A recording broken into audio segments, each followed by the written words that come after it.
I bet they're happy. And then she bent down and picked something up from the sand and handed it to me. It was a type of shell that I had seen all the time. And she goes, "Do you know what these are? These are mermaid nails. We must have one living nearby this summer." And then she winks. A few nights later, I was at the beach again at a beach fire.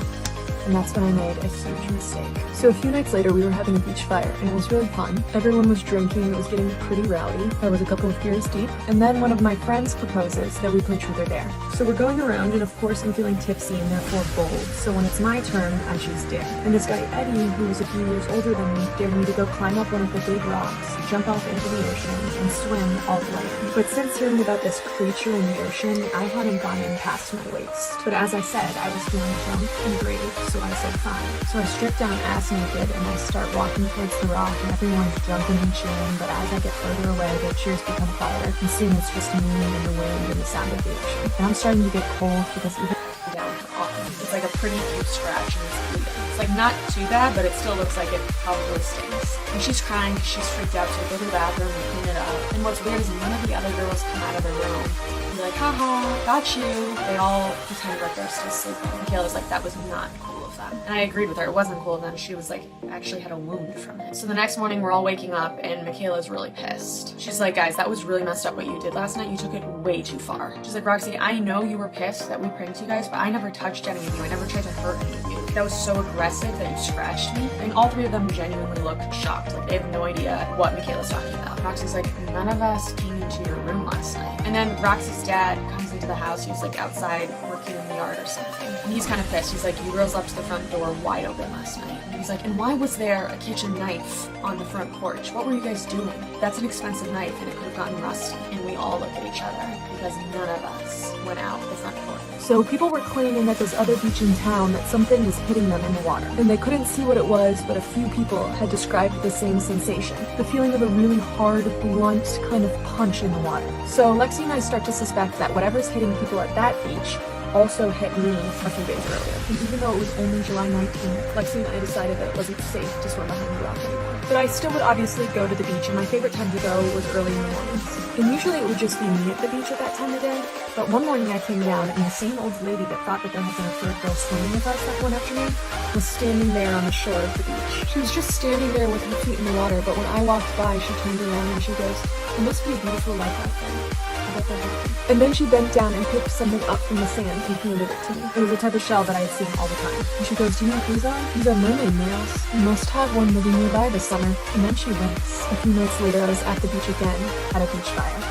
And that's when I made it. Then 2 weeks after we bury him, all the arugula on the farm dies. And more little things start going wrong too. And it just got so bad that I decided to go home early, back to the US. And on my flight home, I had the worst turbulence I've ever had on a flight. Like the person next to me was vomiting. It was the worst plane ride I had ever been on. So I get back to Boston and I'm at baggage claim. And there's this old woman who's also at baggage claim who keeps giving me nasty looks. So I'm trying to avoid eye contact. But then she comes over and she tries to talk to me. And she goes, "Your necklace." And she points to my necklace. She goes, "Opal, that's an evil necklace." She goes, "You should not wear that at airports." And I'm like, okay, I don't know what to say back to her. And then I get home and I take a shower and I take off. Definitely will scare the shit out of them. I don't think this is a great idea, especially because Roxy already thinks her house is haunted. She's like living in a constant state of mild fear. But Michaela's like, no, it'll be funny. So we set our alarms for 2 a.m. and then we go to sleep. And then, sure enough, the alarms go off at 2 a.m.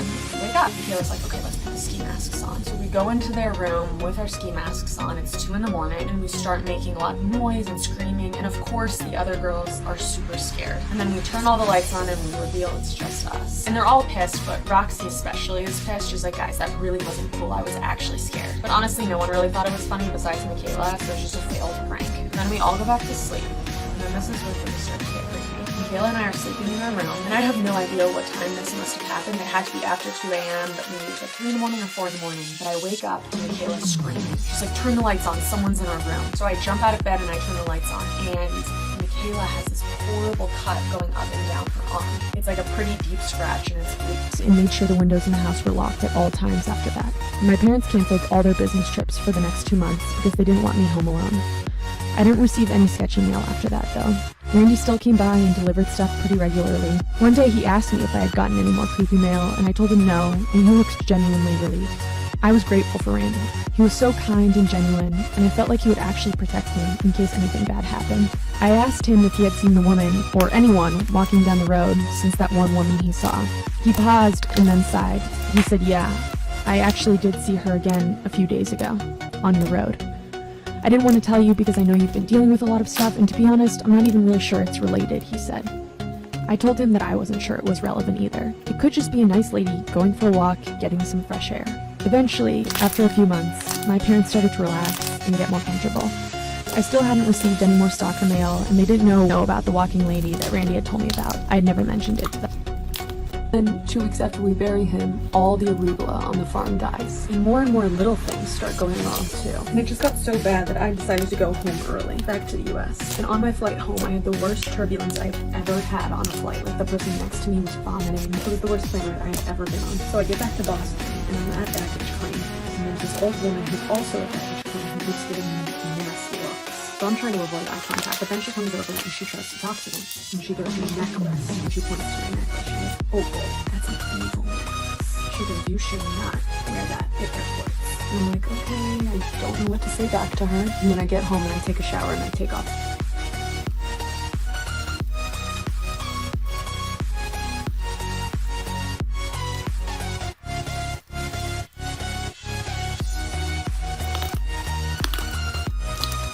Part 3 of why ladies should always be cautious while driving alone at nighttime. Like I said, I was able to get away from whoever was following my car last night. Well, the next morning, someone was ringing my doorbell, so I woke up. I look outside my window because my bedroom window is right at the front of my house. And I see the same car that was following me last night parked in my driveway. I didn't know what to do at this point, but I thought that I should at least try to see what he looks like. So I go to my door and I look through that little peephole. And I say I almost passed away. It is not an exaggeration. It was my date from last night.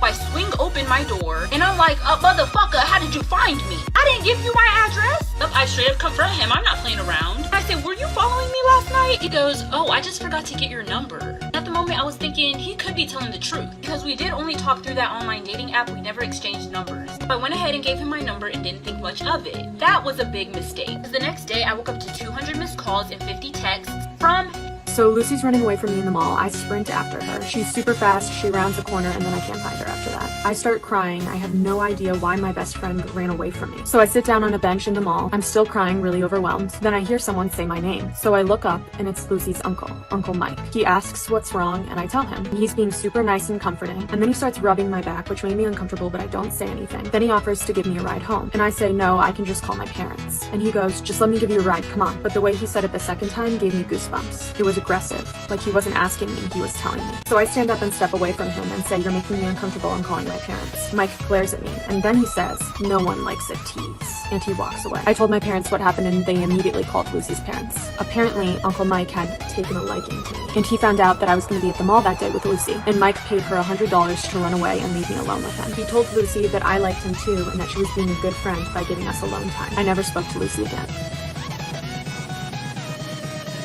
Part 3 about why my mom kicked me out when I was 16. So like I said, I'm laying under the bed, no clothes on. She asks where I am. And he's like, oh, she should be in her room. So he goes looking for me everywhere with her. And he's like, oh, well, maybe she's outside on the patio. And I don't know why the hell my mom's sister had a key to our apartment anyways. But she's still looking for me in the apartment, and she looks under the fucking bed.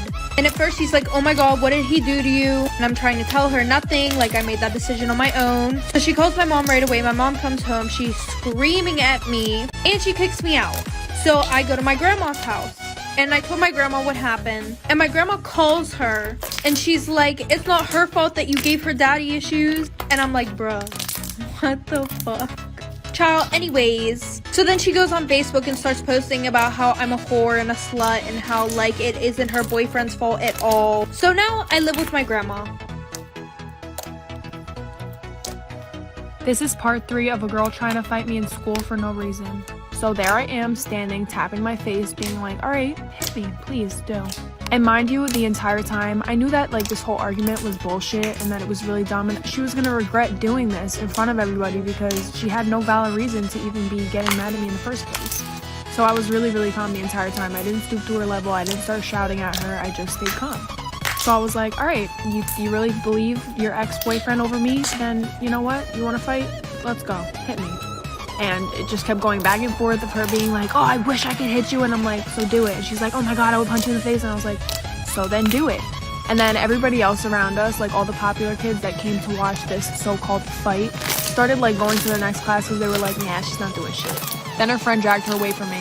And I texted the kid and I was like, yo, what the fuck is this shit? Why are you lying? Then he texted her and was like, yo, I was gassing it. That didn't actually happen. But I guess she was so embarrassed of the situation that she still stopped being my friend. So people were claiming at this other beach in town that something was hitting them in the water. And they couldn't see what it was, but a few people had described the same sensation. The feeling of a really hard, blunt kind of punch in the water. So Lexi and I start to suspect that whatever's hitting people at that beach also hit me a few days earlier. And even though it was only July 19th, Lexi and I decided that it wasn't safe to swim behind the rock anymore. But I still would obviously go to the beach, and my favorite time to go was early in the mornings.